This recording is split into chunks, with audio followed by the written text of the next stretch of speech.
आज हम लोग सीखेंगे गुणा करना। गुणा आप सबको वैसे आता होगा ना, लेकिन आज हम सीखेंगे बड़ी संख्या को गुणा करना। जैसे कि आप देख रहे हैं यहाँ पे हमारे पास 5 अंक की संख्या है और 3 अंक की संख्या में से गुणा करना है। तो गुणा करने का एक नियम आप याद कर लो। पहली बात तो ये कि एक तो इकाई के नीचे आप इकाई लिखोगे, जब सवाल लिखोगे तो इकाई के नीचे इकाई लिखोगे। दूसरा एक चीज ध्यान रखना है कि जब हम इकाई से गुणा करेंगे तो जो भी गुणनफल आएगा वो हम इकाई से लिखना शुरू करेंगे। बात समझ में आ रही है? जब हम दहाई से गुणा करेंगे तो जो गुणनफल आएगा वो हम दहाई से लिखना शुरू करेंगे, और जो सैकड़े से गुणा करना शुरू करेंगे तो जो इसका गुणनफल आएगा वो हम सैकड़े से लिखना शुरू करेंगे। वो क्यों करते हैं वो हम इसलिए आपको बताते हैं। लेकिन यहाँ पर हम क्या करेंगे, पहले हमारे पास ये संख्या है 5 अंक की, इस संख्या को हम पहले 0 से गुणा करेंगे। हमारे पास इकाई का अंक है ना, तो हमने 0 से यहाँ गुणा कर लिया। फिर उसके बाद इसी संख्या को हमने क्या करा, 6 से गुणा करना। यहाँ पे सवाल आप देखो 6 से गुणा करना, लेकिन 6 का स्थानीय मान यहाँ पर क्या है, 60 है ना, क्योंकि ये दहाई की जगह पर है।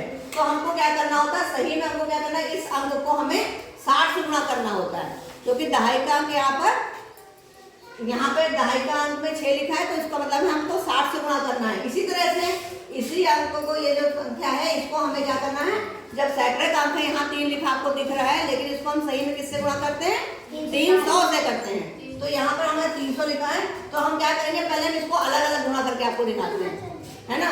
तो 0 से अगर हमने गुणा करें तो 0 से संख्या को गुणा करेंगे तो क्या आएगा, 0 आएगा। तो हमने यहाँ 0 लिख दिया। हमारे पास 5 अंक है, 1 2 3 4 5, तो हमने 5 0 यहाँ लिख दिए, 1 2 3 4 5 लिख दिए।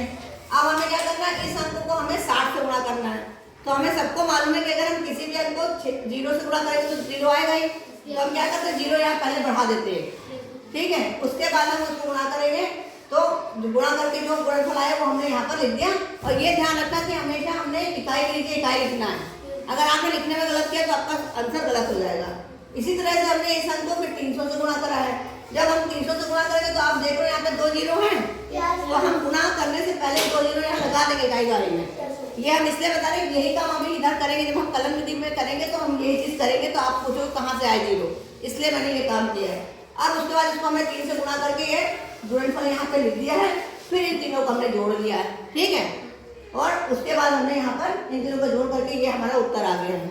ये हमने क्योंकि अलग अलग जोड़ा जिसमें हमको टाइम ज़्यादा लगा, ये हमारा एक सवाल ऐसे है, तो इसमें हम जब करेंगे तो ये हमको कम समय में एकदम सही आंसर मिल जाएगा, ठीक है। आइए गुणा करते हैं।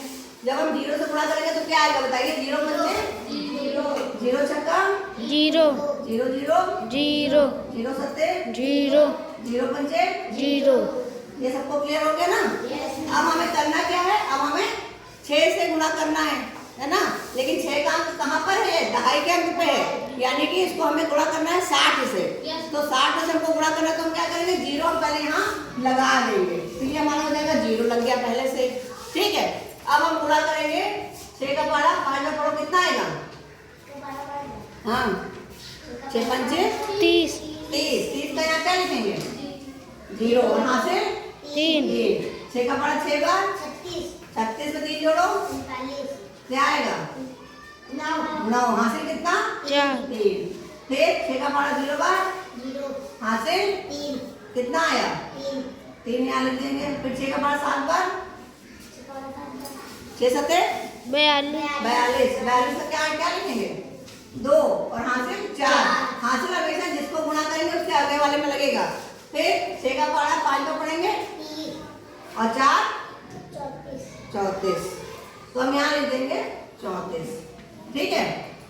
अब हमारा हो गया 6 से गुणा हो गया हमारे पास, 6 से नहीं बल्कि 60 से गुणा हो गया। अब हमें किससे करना है, 3 से करना है। और सही में हमें गुणा किससे करना है, 3 यहाँ दिख रहा है लेकिन हमें 300 से गुणा करना है। तो हम क्या करेंगे, हम इकाई और दहाई में 2 0 बढ़ा देंगे, ठीक है।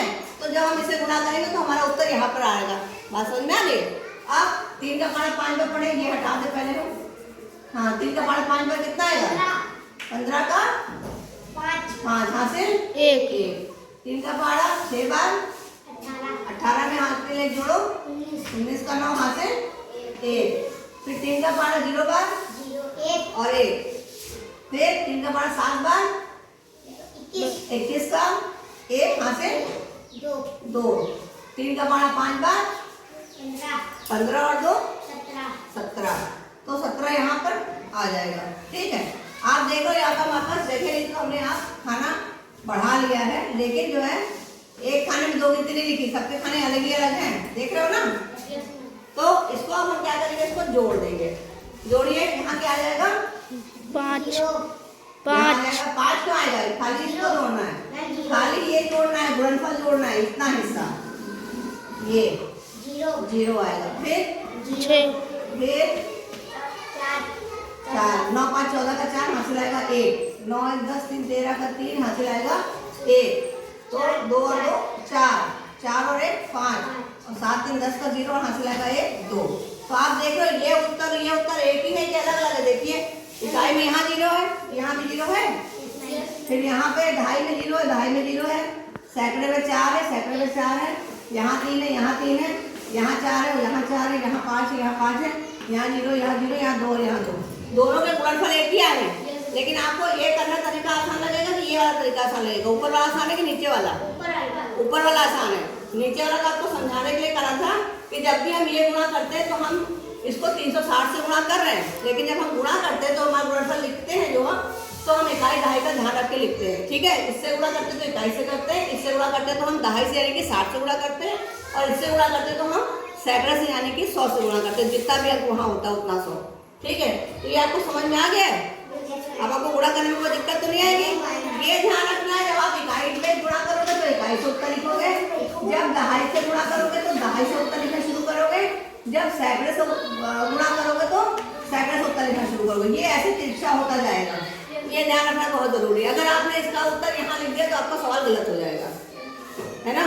यही ध्यान रखने का एक बहुत जरूरी काम है। बाकी गुणा तो आपको सबको आता है। समझ में आ गया?